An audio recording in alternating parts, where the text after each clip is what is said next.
Imagine facing an army so large that it drinks rivers dry as it marches. That's what the Greeks saw when they looked across the Aegean at Xerxes' invasion force. The Persian Empire stretched from the edges of India to Egypt. It was the largest, most powerful military machine on earth.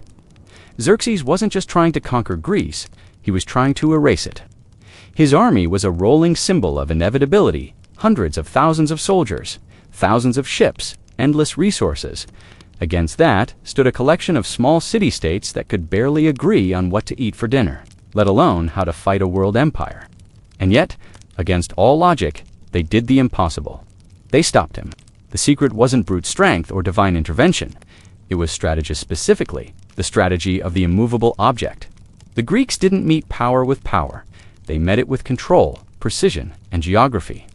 They took a basic truth of warfare, never fight the enemy on his terms, and elevated it into art. Where Persia relied on numbers and open maneuvering, Greece relied on terrain and discipline. They found ways to make their weakness their small size, limited resources, and fragmented armament to advantages. To understand how they pulled it off, you have to imagine the Greek mindset. They knew they couldn't win a traditional battle. An open plain would be suicide. The Persian cavalry would crush them in minutes. So instead of fighting the army, they fought the land. They made geography their ally. They understood that the terrain could do what their soldiers couldn't. TT could shrink an army of hundreds of thousands into a few dozen men wide. And once that happened, the Persians lost their advantage. This thinking came to life at Thermopylae. The Greeks chose a narrow mountain pass barely wide enough for a chariot to face Xerxes' massive force. It wasn't random. It was a psychological and tactical trap. Xerxes' scouts saw a small Greek force blocking the way, led by King Leonidas and his 300 Spartans, along with several thousand allies. The Persians must have thought it would take a few hours to clear the path. It took 3 days. Inside that narrow pass, numbers meant nothing. The Persians couldn't bring their cavalry or archers to bear effectively. They had to fight face to face, where the Greek hoplites' heavily armored soldiers fighting in tight formation were unmatched. The phalanx was designed for this exact environment, shield locked to shield, spear pointed forward, every man's strength multiplied by the one beside him. In open terrain, it could be surrounded, but in a bottleneck, it became an unbreakable wall. Leonidas understood that this wasn't about victory, it was about delay. The longer his small force held the pass, the more time the rest of Greece had to prepare. The Spartans fought with the calm of men who already accepted their deaths. That calmness discipline under pressure was the Greek answer to Persia's chaos. It was control in the face of overwhelming force. Xerxes' army had numbers, but not unity. The Greeks had unity, and that made them immovable. What happened at Thermopylae wasn't just courage, it was design. The Greeks turned a physical location into a psychological weapon. Every Persian assault that failed chipped away at Xerxes' image of invincibility. He had come to Greece as the ruler of the world, a living god. Yet here he was, stopped cold by a few thousand men, standing in a gap in the rocks. For the first time, his army saw that their size could be a liability. When you have to funnel a massive army into a narrow space, your soldiers become each other's obstacles. The Greek plan turned the Persian strength at size into weakness. That same strategic genius reappeared at sea in the Battle of Salamis. The Persians had a fleet so large it seemed like it could blot out the horizon. But the Greeks, led by the Athenian general Themistocles, understood the same principle. Control the space, and you control the battle. He lured Xerxes' fleet into the narrow straits between the island of Salamis and the mainland. The massive Persian ships couldn't maneuver. They collided, trapped by their own numbers. The smaller, faster Greek triremes darted between them, ramming and sinking ships that couldn't turn in time. It wasn't just about tactics, it was about psychology. The Greeks didn't have the luxury of meeting force with force, so they met ego with calculation. Xerxes believed in the power of overwhelming dominance. The Greeks believed in the precision of control. At Salamis, Themistocles even sent false messages to Xerxes, convincing him that the Greeks were panicking and planning to flee. Xerxes took the bait, sending his entire fleet into the confined straits right into the trap. The result was chaos, as hundreds of Persian ships jammed together, unable to fight or flee effectively. What made the Greeks brilliant wasn't luck, it was perspective. They saw war as a series of controllable elements. not as a single massive event. They broke down an unwinnable situation into solvable problems. Can't beat a massive army in the open. Then don't fight in the open. Can't face a huge fleet head-on. Then fight where the fleet can't spread out. Every Greek victory was built on this principle of reducing the enemy's options until they destroyed themselves. The terrain was only one half of the equation. The other half was discipline. Greek soldiers weren't individually stronger or faster than Persian ones, but they fought as one body. The phalanx worked because it depended on absolute trust. Every soldier's shield protected the man beside him. That kind of coordination didn't come from instinct. It came from years of training and a cultural belief that the group mattered more than the individual. In the Persian army, made up of troops from dozens of conquered nations, loyalty was fragmented. In the Greek army, especially among the Spartans, it was absolute. That difference in cohesion made all the difference in a confined battle. It's easy to romanticize Thermopylae as a story of heroism, but what really stands out is the cold strategic intelligence behind it. Leonidas and Themistocles both understood the same truth. The battle isn't about the army in front of you, it's about the conditions under which you fight it. Control the conditions, and you control the outcome. That's what modern strategists call asymmetric warfare, but the Greeks practiced it long before the term existed. Think about the visual of it. Xerxes' army stretches for miles, drums pounding, banners flying, soldiers from across Asia. On the other side, a few thousand Greeks standing still in a narrow path, shields locked. It's not chaos, it's order. It's the stillness before impact. That stillness, that calm, is what broke the momentum of the most powerful empire in the world. Because behind it was a simple, deadly logic. Let the enemy come to you, then make him fight on your terms. In modern terms, it's like forcing a heavyweight boxer into a phone booth. All his reach, all his movement, all his power means nothing if he can't use it. The Greeks understood that better than anyone. They didn't need to defeat the Persian Empire, they just needed to show it could bleed. The brilliance of this strategy still echoes today. Military historians study Thermopylae and Salamis not because of the body counts, but because of what they revealed about control. Power isn't about numbers, it's about positioning. Dominance isn't about force, it's about leverage. The Greeks mastered the art of leverage, turning small spaces into great equalizers. When you step back, you realize this was never a war of empires versus rebels. It was a war of psychology versus arrogance. Xerxes believed that quantity could overwhelm quality. The Greeks believed that intelligence could neutralize power. The outcome wasn't inevitably, was engineered. And that's the story that often gets lost behind the myths and the legends. The Greeks weren't gods or supermen, they were thinkers. They didn't win because they were stronger. They won because they understood one timeless truth. You, Dante, have to move the mountain you. Just have to make the mountain move for you. If you're fascinated by how small forces outthink empires, or how intelligence rewrites the odds of history, make sure you like, comment, and subscribe to Dumb Historian. Because the next part of this story shows how the Greeks didn't just defend their land. They changed how humanity thinks about power itself. The Persian army was built for speed and intimidation. It relied on archers, cavalry, and light infantry who could move fast and strike from a distance. It was a war machine designed to overwhelm, not endure. The Greeks, on the other hand, created something that looked simple, but was revolutionary in its precision. The hoplite phalanx, a wall of bronze, wood, and discipline. It wasn't just a military tactic, it was a mindset. Every man in the phalanx became part of something larger, something that could only exist when each soldier trusted the one beside him. The hoplite was the backbone of the Greek army. He wasn't a professional soldier like those in the Persian ranks. He was a farmer, a craftsman, a citizen. He fought not because he was paid to, but because his home depended on it. He wore a bronze helmet, a cuirass for his chest, greaves for his legs, and carried a massive round shield called an aspis. The shield was more than protection, it was the phalanx's key. Each man's shield covered half his body and half of the man next to him. It created a seamless wall of defense that only worked when everyone stayed in line. That unity turned a group of individuals into a single organism. The weapon that made it deadly was the Doria spear, about 8 feet long. It was short enough to control, but long enough to strike from behind the safety of the shield wall. When the phalanx advanced, the front ranks lowered their spears. The second rank angled theirs above, and together they formed a moving hedge of points that tore through anything in front of it. This wasn't about speed or flair.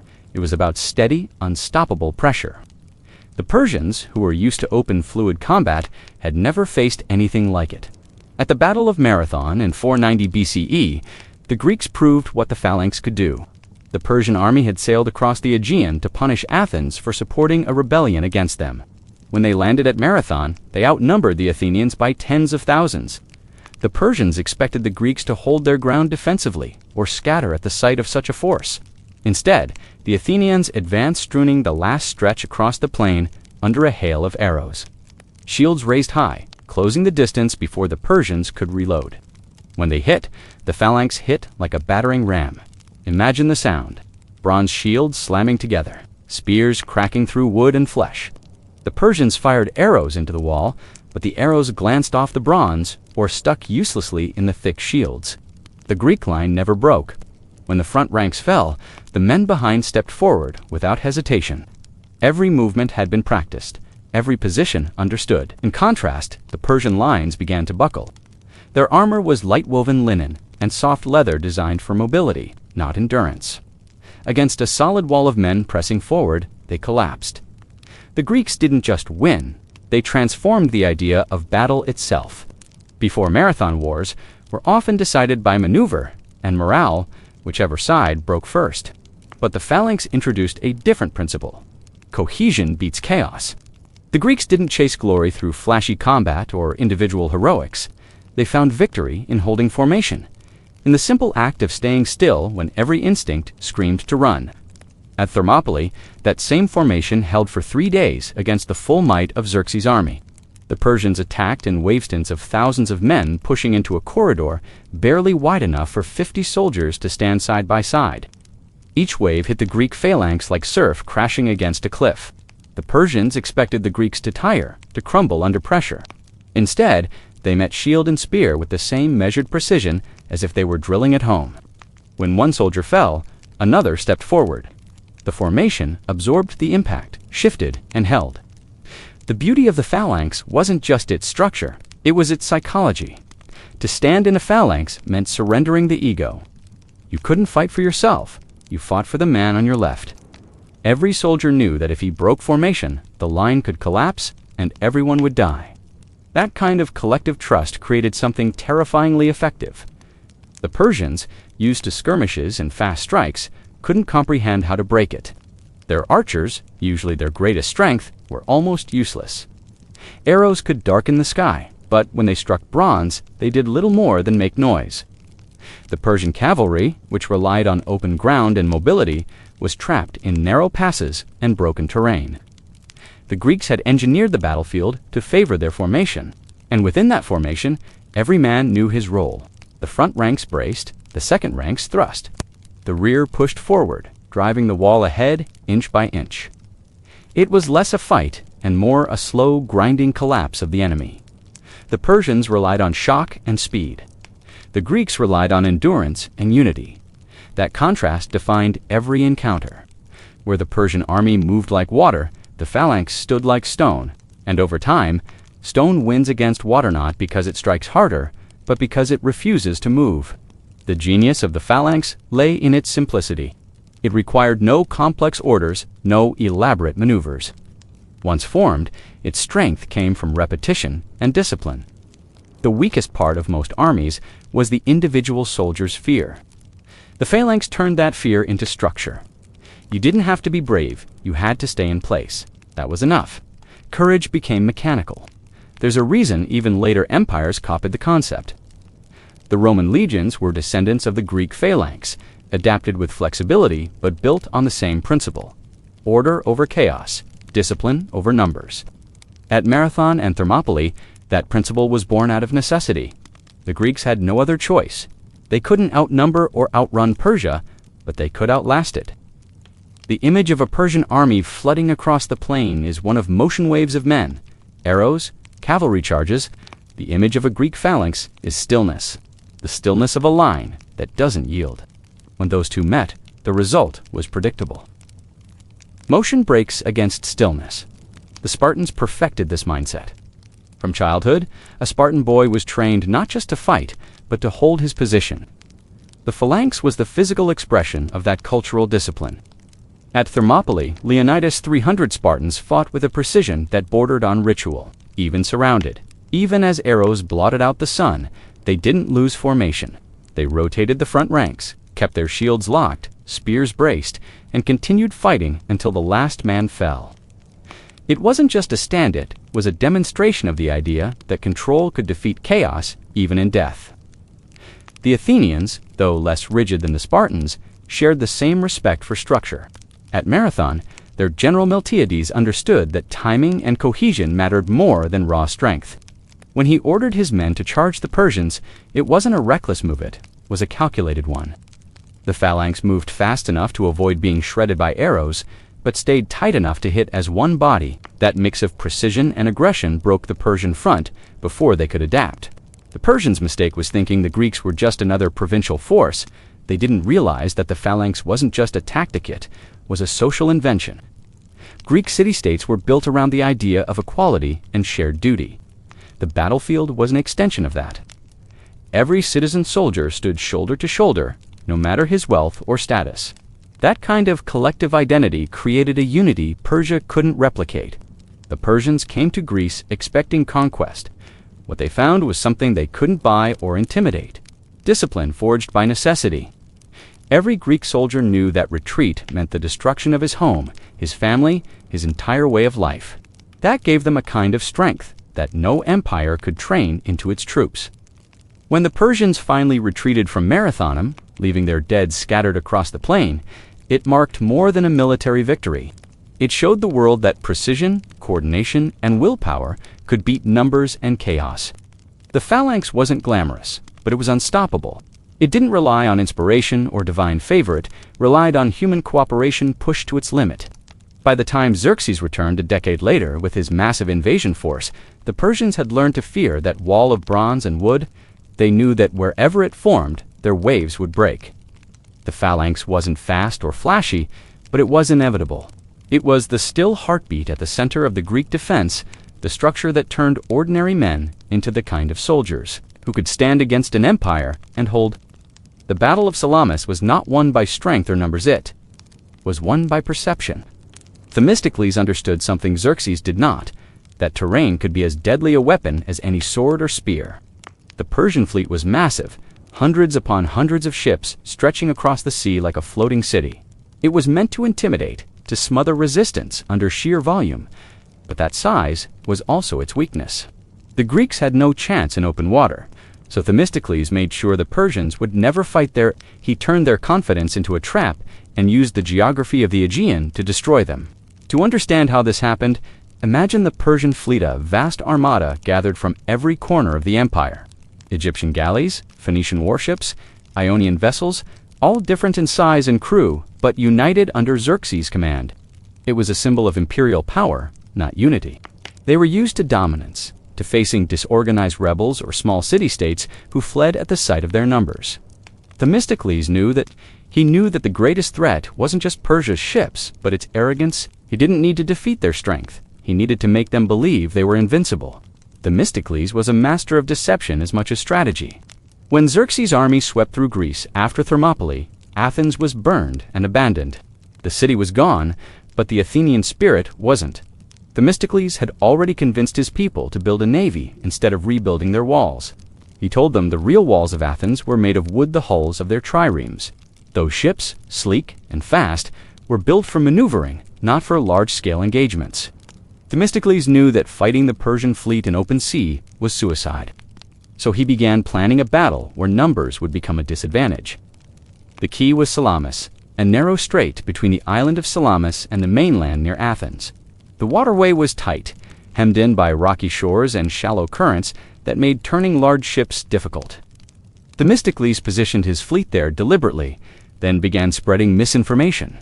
He sent a slave to Xerxes with a false message, claiming that the Greek alliance was breaking apart and that the Athenians were preparing to flee. It was bait, designed to play directly into Persian pride. Xerxes, eager for a quick and decisive victory, ordered his entire fleet to move in and crush the retreating Greeks before they could escape. What followed was one of the greatest tactical ambushes in history. The Persians sailed into the strait before dawn, confident they would corner the enemy.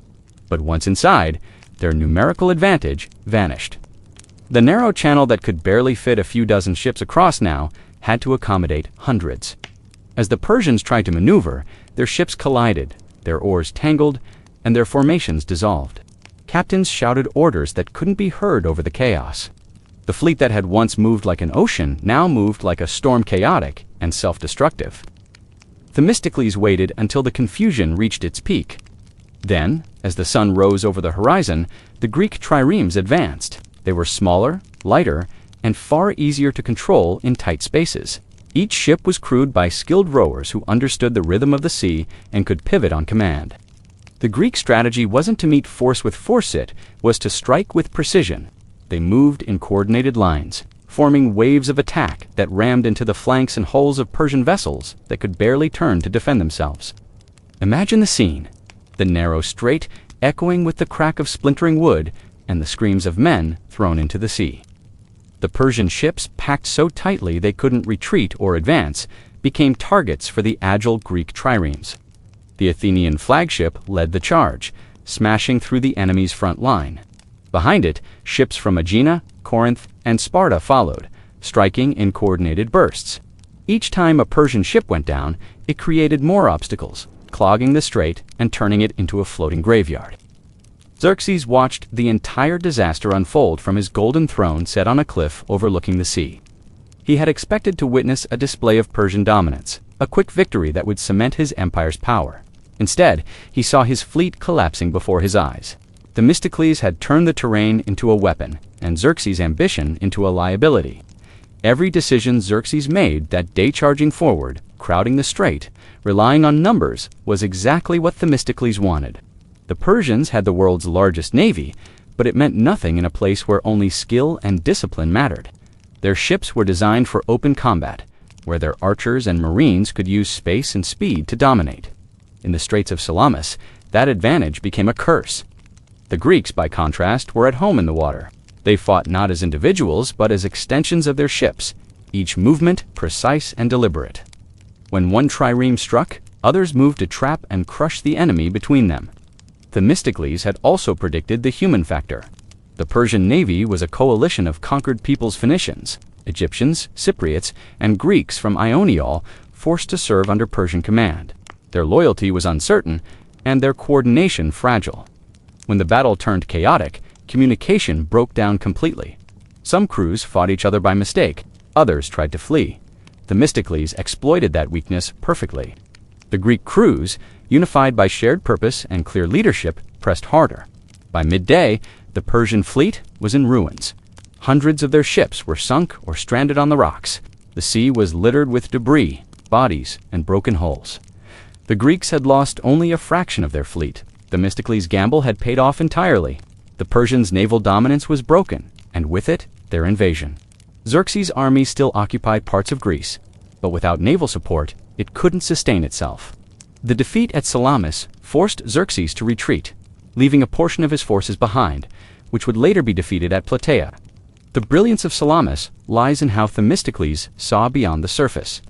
Most commanders of the time thought in terms of strength: how many men, how many ships, how many weapons. Themistocles thought in terms of psychology and space. He knew that Xerxes, accustomed to overwhelming victory, would see retreat as weakness and attack impulsively. He also knew that water, like terrain, could be shaped into a trap. The narrow strait became his ally, constricting the Persian fleet until it destroyed itself. This was not a victory of luck or chance. It was a masterclass in human understanding. Themistocles knew his enemy's pride would blind him to constraint. He weaponized that blindness. When Xerxes entered the strait, he wasn't just sailing into a physical trap. He was sailing into the mental one Themistocles had prepared. The geography, the psychology, and the strategy all converged in one moment of devastating precision. The Battle of Salamis changed the course of history. If the Persians had won, Greece would have been conquered, its ideas of democracy and philosophy buried under imperial rule. Instead, A handful of smaller united city-states had stopped the greatest empire of their age, not by matching power with power, but by using intelligence, restraint, and manipulation of terrain. Themistocles proved that knowing your environment and knowing your enemy can matter far more than the number of troops or ships you command. In the end, Salamis wasn't just a naval battle, it was the turning point that ensured the survival of Greek independence and, with it, the cultural foundations of the Western world. Themistocles had done what no one thought possible. He had beaten a superpower with nothing but insight, patience, and the narrow passage of water that became the grave of an empire. The Battle of Marathon was supposed to be a formality, a swift punishment for rebellion, a lesson to any Greek city-state foolish enough to defy the Persian Empire. Xerxes' father, Darius I, sent his elite troops across the Aegean with full confidence that Athens, a small and disorganized democracy, would crumble at the sight of the empire's might. The Persians had numbers, cavalry, and experience fighting across continents. The Athenians had farmers, artisans, and citizens hastily armed in bronze. Yet it was here, on the flat plains of Marathon in 490 BCE, that the Greeks would use raw intelligence and tactical precision to defeat the most powerful army on earth. The genius behind this miracle was Miltiades, a general who understood something few commanders of his time grasped, that wars are not won by numbers alone, but by how those numbers move. When the Persians landed near Marathon, they had around 20,000 men. Their strategy was simple: use their superior archers and cavalry to soften the Greeks, then crush them under sheer weight. The Athenians, joined by a small contingent from Plataea, had only about 10,000 men. They had no cavalry and little experience fighting large-scale Persian forces. The Persians expected them to hold their ground, panic, and be overrun. Miltiades made sure that didn't happen. The battlefield itself played to his insight. The plains of Marathon were wide and open, perfect terrain for the Persian cavalry. But Miltiades waited. He knew that the Persians' cavalry had been temporarily re-embarked onto ships, likely for a flanking maneuver elsewhere. This created a rare, fleeting window where the Persian infantry stood alone. Miltiades seized it.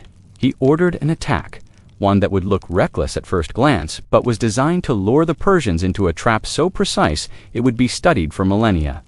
His plan began with deception in formation.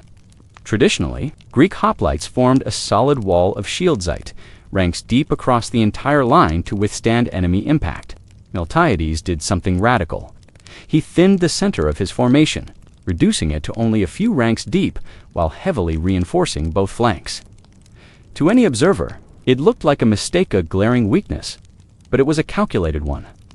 The Persians saw exactly what Miltiades wanted them to see: an exposed, fragile center just waiting to be broken.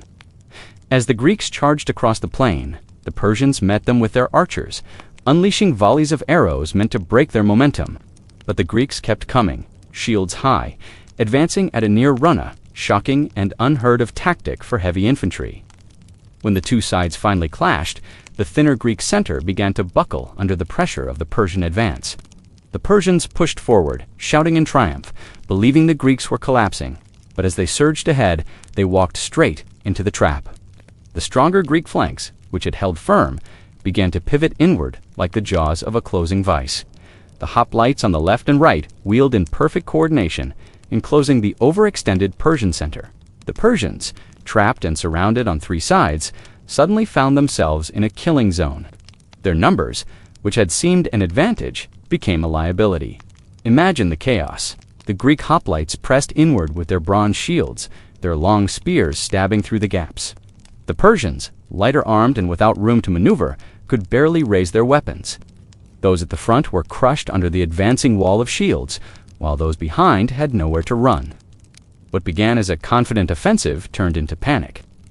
The Persian formation fractured. Soldiers tried to flee toward their ships, but the narrow paths and marshy terrain turned their retreat into slaughter. The double envelopment at Marathon was a tactical masterpiece, centuries ahead of its time. It was the first recorded instance of such a maneuver of pincer movement that would later be perfected by generals like Hannibal at Cannae, and even used in modern warfare.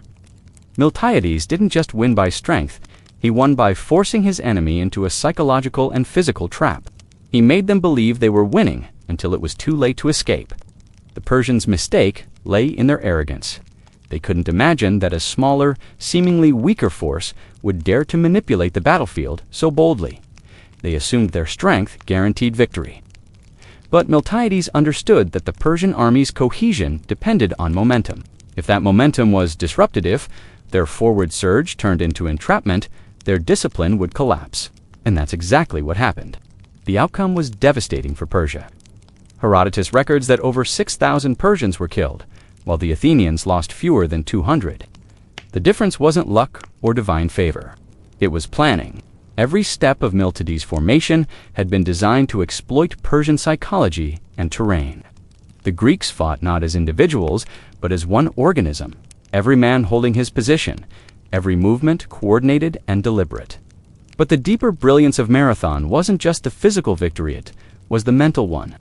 Up until that point, the Persian Empire was seen as unstoppable. They had conquered vast territories with ease. Their armies outnumbered and outfought every opponent. To stand against them seemed suicidal. Marathon shattered that illusion. The Greeks had proven that disciplined citizen soldiers, fighting with unity and intelligence, could defeat a professional imperial army.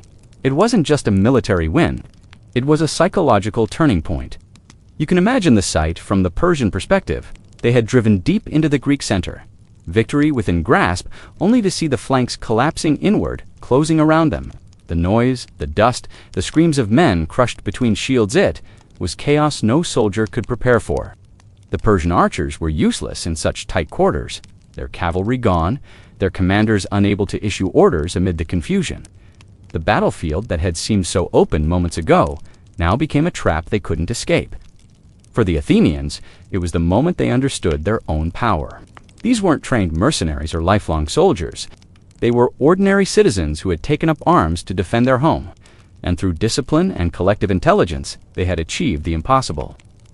When the surviving Persians fled to their ships, the Greeks pursued them relentlessly, driving them into the sea and burning many of the vessels before they could escape. The victory at Marathon wasn't just about strategy, it was about identity. It showed that reason could outmatch raw power, that the human mind, when disciplined, could rewrite the rules of war. The double envelopment wasn't just a military maneuver. It was a statement of defiance. It said to the world, "We may be outnumbered, but we will not be out." Miltiades' maneuver became legendary, not only for its effectiveness, but for what it symbolized.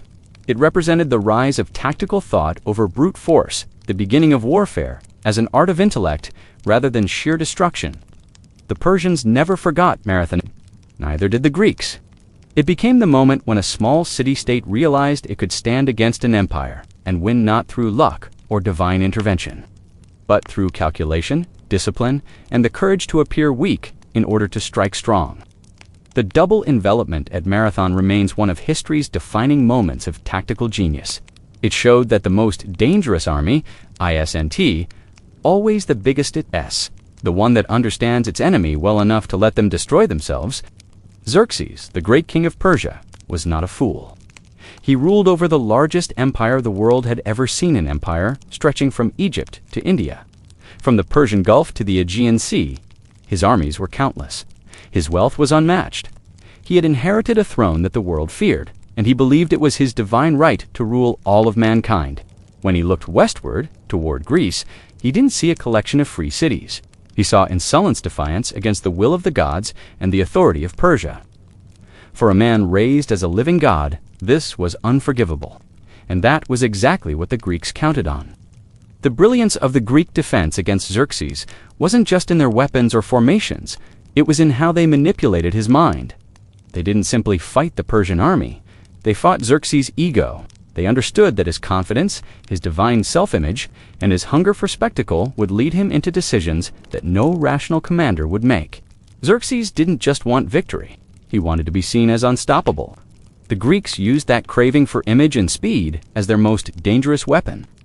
When Xerxes began his invasion in 480 BCE, his forces were said to number in the hundreds of thousands. Whether or not that figure is exaggerated doesn't matter.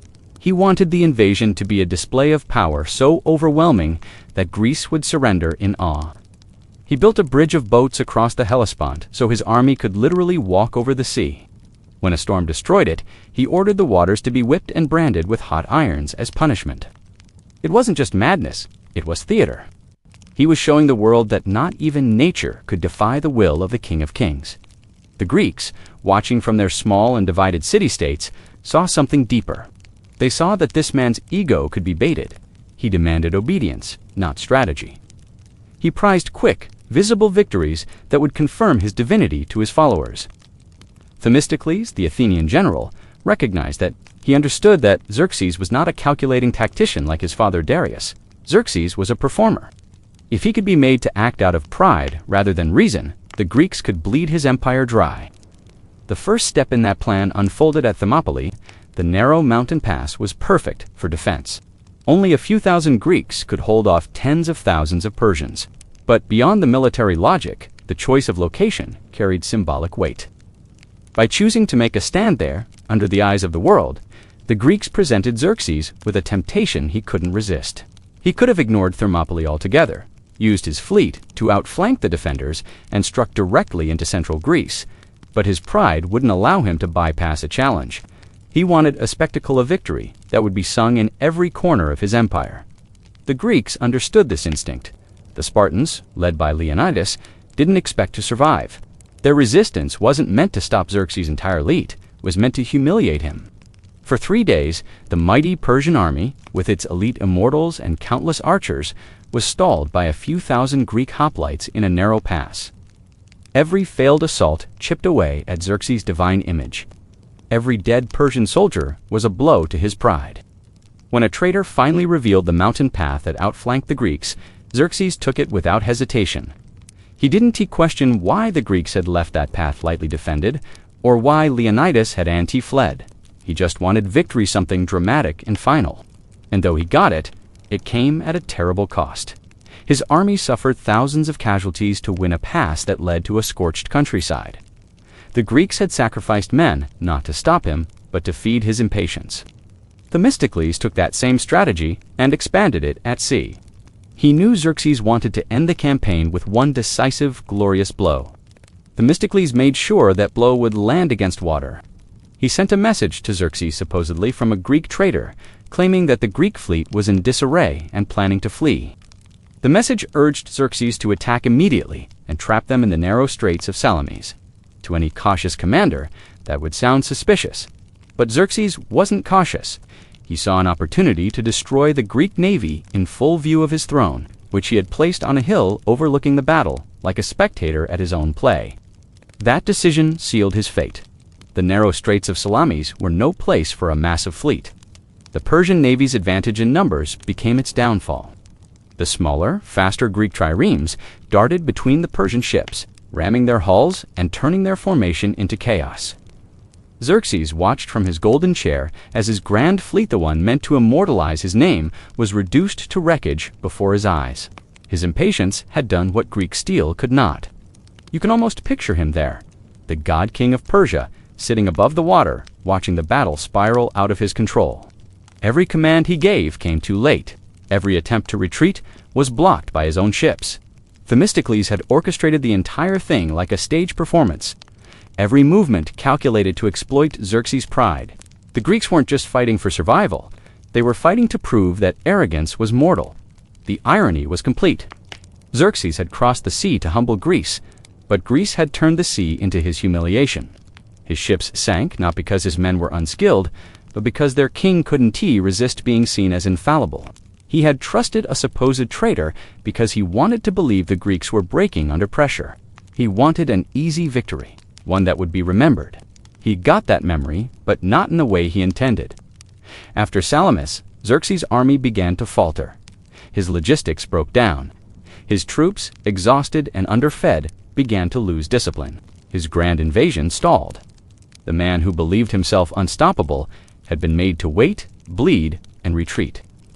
Every Greek delay, every stand, every message had been designed to chip away at his certainty. The Greeks didn't just beat Persia through tactics, they beat the idea of divine perfection. In war, few weapons are more powerful than patience. Xerxes had none. The Greeks made him wait at Thermopylae, then made him chase shadows at Salamis. They knew that an impatient commander becomes predictable. He reacts instead of thinking, he lunges at bait instead of reading the trap. Xerxes' arrogance blinded him to subtlety. He couldn't imagine that smaller, poorer states could play him like a fool. That blindness cost him the war. It's easy to think of war as a contest of strength, but in truth, it's a contest of restraint. The Greeks didn't match Persia in wealth or manpower. What they had was discipline, the ability to hold back, to make the enemy act first. Xerxes mistook movement for progress, speed for intelligence, and pride for leadership. The Greeks understood something deeper. The mind that cannot wait is already defeated. By weaponizing his ego, the Greeks forced the greatest empire on earth to destroy itself piece by piece. They didn't need to kill Xerxes, they only needed to make him watch. And that's what broke him. His fleet, his army, his invincible image, all of it unraveled before his eyes because he couldn't resist the temptation to prove himself. So when you think about the Persian Wars, remember that the victory didn't belong to numbers or to gods. It belonged to human insight, to the few who understood that pride, when provoked, can be deadlier than any spear. And if you've been following the story of how the Greeks outsmarted an empire, don't forget to like, comment, and subscribe to Dumb Historian, where we uncover the strange brilliance behind history's greatest moments.